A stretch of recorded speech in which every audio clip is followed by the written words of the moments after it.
without much further ado, we have Kathleen. Oh. Going to tell her story next. Do you need somebody up here to hold your hand? No. Okay, all right. Kathleen, if you would say your name and tell everybody about you.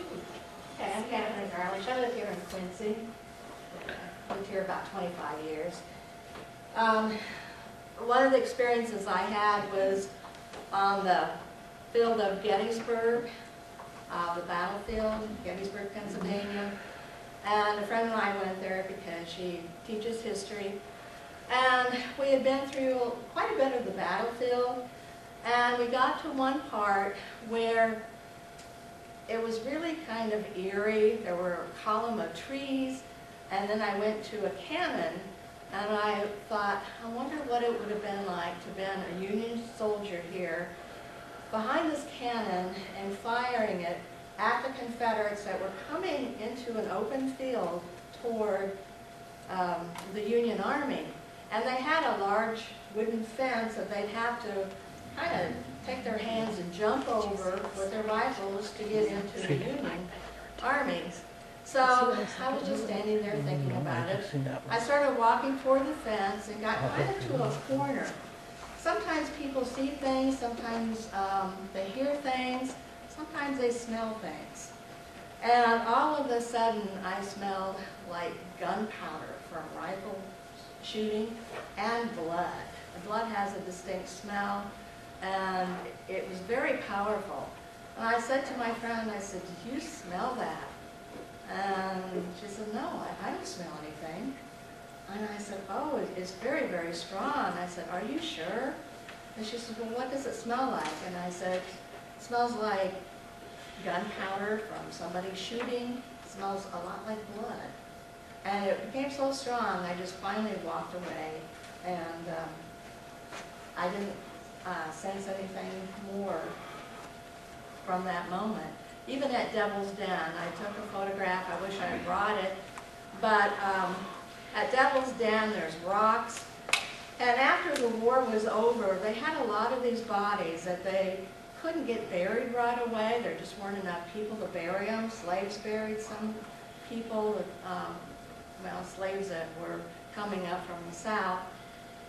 And Devil's Den, in between these rocks, they would put bodies of soldiers in these rocks. And it got to smelling so bad throughout Gettysburg, and especially at Devil's Den, where they had thrown the bodies, that they had soldiers come and take hooks and bring these bodies up. There were arms and legs by that time that would come off of these hooks. So I took a photograph inside these two rocks, and when I had it developed, it looked like a soldier with a hat and his rifle that was standing at the very bottom of it. It was really pretty eerie. One person said she saw it for sure, another person said, "I'm not too sure about that." But, you know, Devil's Den, there were a lot of fatalities, a lot of casualties at Devil's Den. So my story's pretty short on that, on Gettysburg. But if you ever have the chance to go to Gettysburg, the battlefield, it's fascinating. And so many people have experienced very paranormal activities, seen soldiers or heard firing, and like in my case, smelled the battle itself. So, and my chicken dog also. Yeah. I'll let you start here. Well, I don't know. Some of her experiences kind of got us interested. I think you want to tell first. Oh, go ahead. Grandmother. Well, let's talk about the Ghost Okay. Hollow Road. Okay. Mausoleum. Well, we were trying. Has anyone else done anything in Ghost Hollow Road? Mm-hmm. Okay. Yeah. Mm-hmm. Well, I'll ask you afterwards. We were just trying to figure out some place to go, and the name fascinated us. We figured with this name there has to be something connected, but we couldn't find out a story behind it or anything. We came to the library. No, it's just the name of a road. There's no legend behind it, but we didn't believe it. And I finally found someone that knew a lady that had lived there for a long time, and she knew the legend. So we were out there at 1:30 at night. You might want to tell the legend. Yeah. Well, and you might have heard something different. Have you heard a legend connected About with those? the woman in white? Well, yeah, There's in a that, book. and In a book, there has been somebody else that saw a lady in white there at night. and then there was it a buggy or an old time car? Buggy, I think it was. Well, the way that it was told to us, of course, it was a long time ago, and this couple had been going together, and she decided to go out with another guy. And of course, the first one didn't like that very well. So he decided that it would be really funny to dress up like a ghost and ride out and scare them that night. That he knew that they were going to go out, and that was in the hollow. And so that's what he did, and the horse with the buggy spooked and bolted, and the buggy turned over and killed the lady. Now that's what was told to us, Okay. to me. And this lady is the one, I think, that has been seen there. So I told the legend. You want to tell? Yeah, it was a summer night, very hot. And still, yeah. very still. I drove out there and we went to the lowest point at Ghost Hollow Road because that would be where the hollow would be that this accident happened. And we were sitting there. First we got out and walked around, and we were frightened by a cow. But then we got back in my vehicle. The windows were all open, and all of a sudden it got cold, and a wind came through the vehicle that was very, very chilly. And the trees were blowing a little bit, and then all of a sudden it stopped. And because you were asking if she Mhm. was there to Yeah. give us a sign, and Yeah. that's what happened.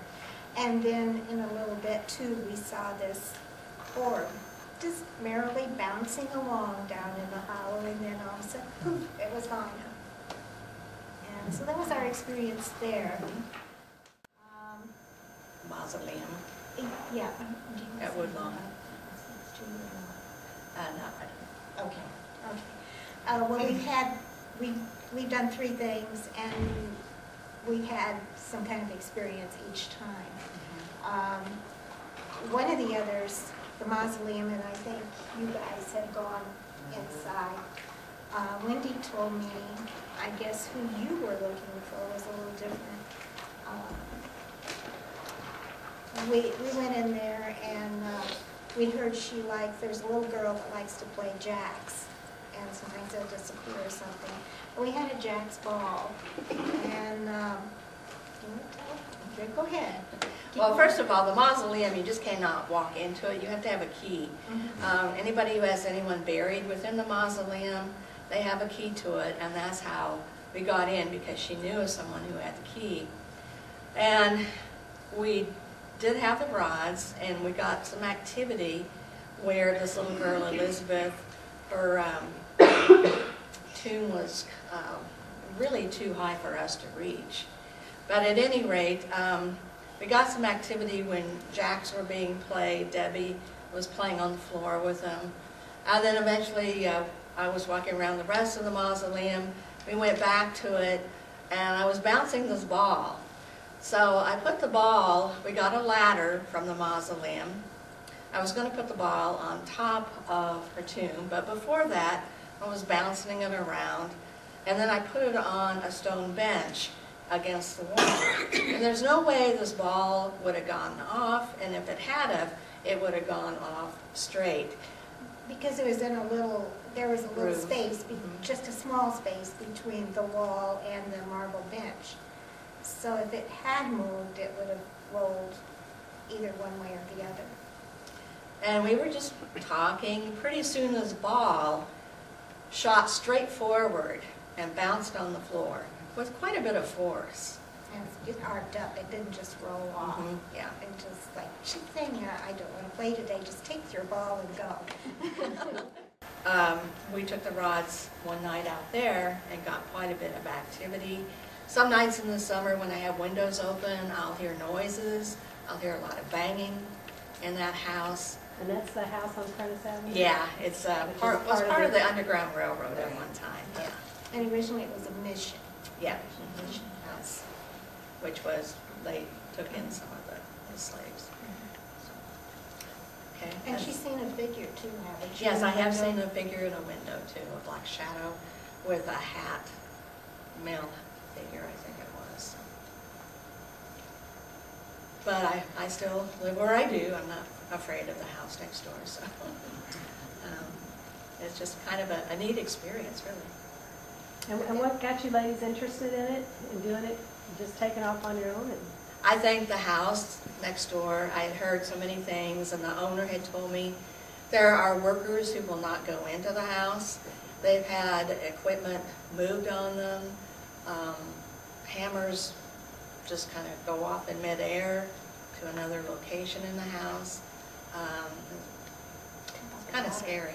The water. Oh yeah, one night he forgot to turn the water off. He was watering a garden, and he went back to turn the water off. It had already been turned off. Yeah, another worker was going to go inside and do some work. He needed a ladder. The place was locked, and the owner later came and he said, I realized the house was locked, you couldn't get the ladder.